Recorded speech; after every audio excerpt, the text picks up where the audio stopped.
fala. Está aí o Daniel Balaban, representante no Brasil do Programa Mundial de Alimentos.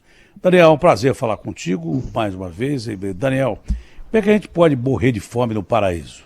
O Brasil é um dos maiores produtores de alimentos do mundo, chamado de fazenda do mundo, e tem gente pra caramba morrendo de fome aqui.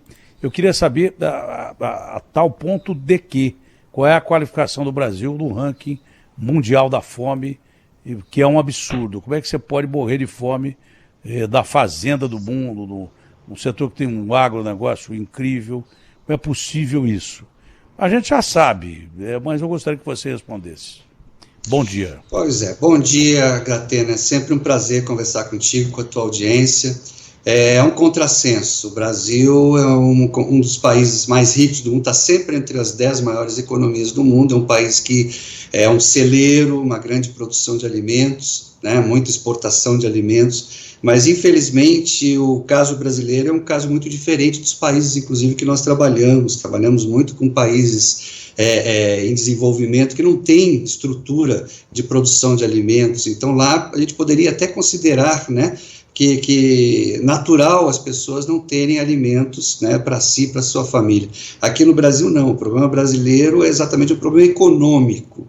Então existem alimentos, se você for em qualquer supermercado, em qualquer mercearia, está cheio de alimentos, não faltam alimentos, mas as pessoas não têm acesso a esses alimentos, porque elas não têm dinheiro, elas não têm recursos financeiros. Então o caso brasileiro é um caso exatamente de desequilíbrios econômicos. Nós temos um contingente enorme de pessoas abaixo da linha da miséria.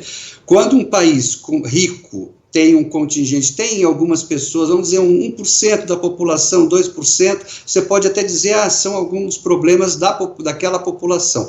Quando o número ultrapassa 5% e chega a quase 10% da população, né, abaixo da linha da miséria, o Brasil hoje está em quase 15% da população nessa situação. Então aí o problema é do país, o problema é da estrutura econômica e da estrutura social do país, não são as pessoas as culpadas.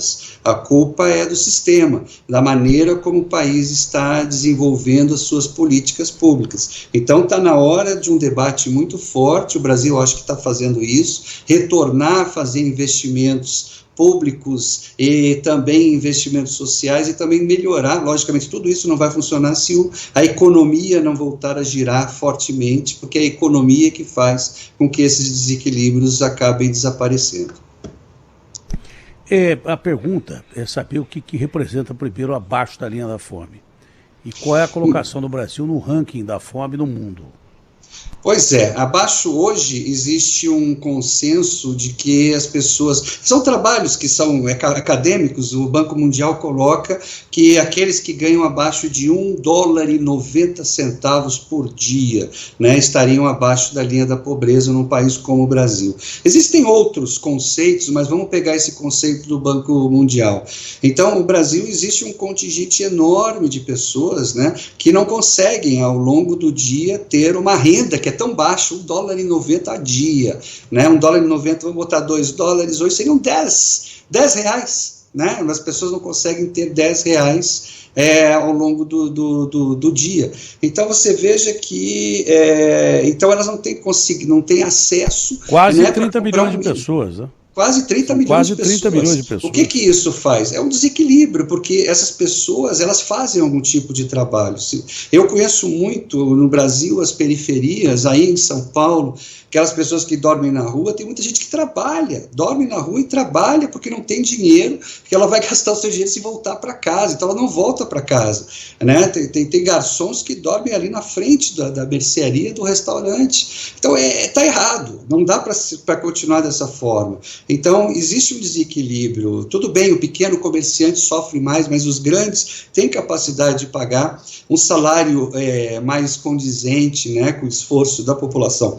Uma coisa que nós devemos fazer Atena, tirar da cabeça das pessoas de que quem está passando dificuldade é porque é preguiçoso, é porque é vagabundo. Não é verdade. A grande maioria das pessoas passam por dificuldades imensas que se fosse eu, se fosse você, talvez estivéssemos na mesma situação. Então a gente tem que parar de julgar as pessoas e começarmos a tentar achar soluções para esse desequilíbrio, que é um desequilíbrio do país, é um desequilíbrio social do país, é um desequilíbrio econômico do país e que tem solução. E para isso, né, os nossos governantes, as pessoas que governam, têm que sentar e buscar essas soluções, né, para tentar fazer com que esse quadro mude de uma vez por todas, a gente não continue discutindo essa questão ao longo dos anos. Passa ano e a gente está sempre discutindo, né, o aumento do número de pessoas nessa situação no país. E isso acontece por conta desses desequilíbrios, que tem solução, e para isso tem que sentar e tentar achar essa solução conjunta, iniciativa privada, o governo, tanto estadual, municipal, federal, trabalhar em conjunto para reverter esse quadro. Eu acredito que tem a solução e que dê para fazer. Nós sabemos como fazer. O importante é que as pessoas tenham vontade política para resolver esse problema. Começar com a divisão de renda, que é canalha, não? O Brasil é uma divisão... Datena, uma coisa importante, que eu acho que a gente deveria falar isso todo santo dia. O Brasil, nós temos na ONU 198 países inscritos na ONU. O Brasil é o segundo mais concentrador de renda do mundo. O que isso significa? É uma vergonha. Um país do tamanho do Brasil, com uma democracia pujante, é o segundo mais concentrador de renda do mundo.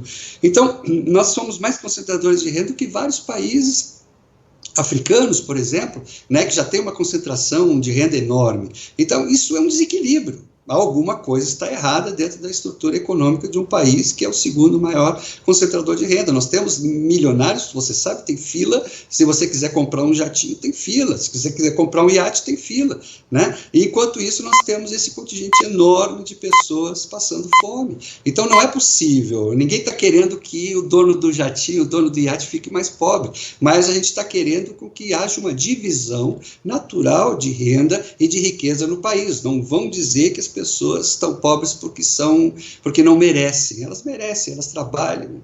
É o país que você acorda 5 horas da manhã em São Paulo, você vê um monte de gente enorme de pessoas na rua indo trabalhar, né? Então não dá para dizer isso. Eu conheço vários países do mundo, o brasileiro é um dos que mais trabalham, né? Então não é falta de trabalho, não é falta de produtividade. A questão é o sistema está errado e tem que ser mexido, colocado o dedo na ferida. São quantos países da ONU? 198 ou 194? Nós temos hoje 190, acho que são 197. Eu errei, eu falei 198. 197, fica no meio termo. Eu sabia que estava entre isso. Agora, é um absurdo isso. Entre 197 países, você ser o segundo maior país que concentra renda, significa que a maioria da população brasileira está numa desgraça total. Quem é o país que mais concentra renda? Qual é o país?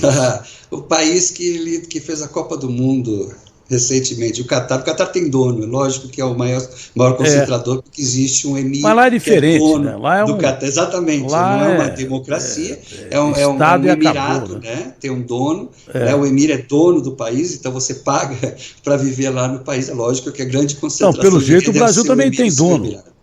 Pelo jeito o Brasil também tem dono. Na mão de uns 3 ou 4 aí o Brasil. Exatamente, é por aí que nós deveríamos pensar e tentar achar soluções, porque eu não fico absurdo, tranquilo em conviver. Olha, isso é revoltante, Daniel. Né? Esse dado é revoltante. A gente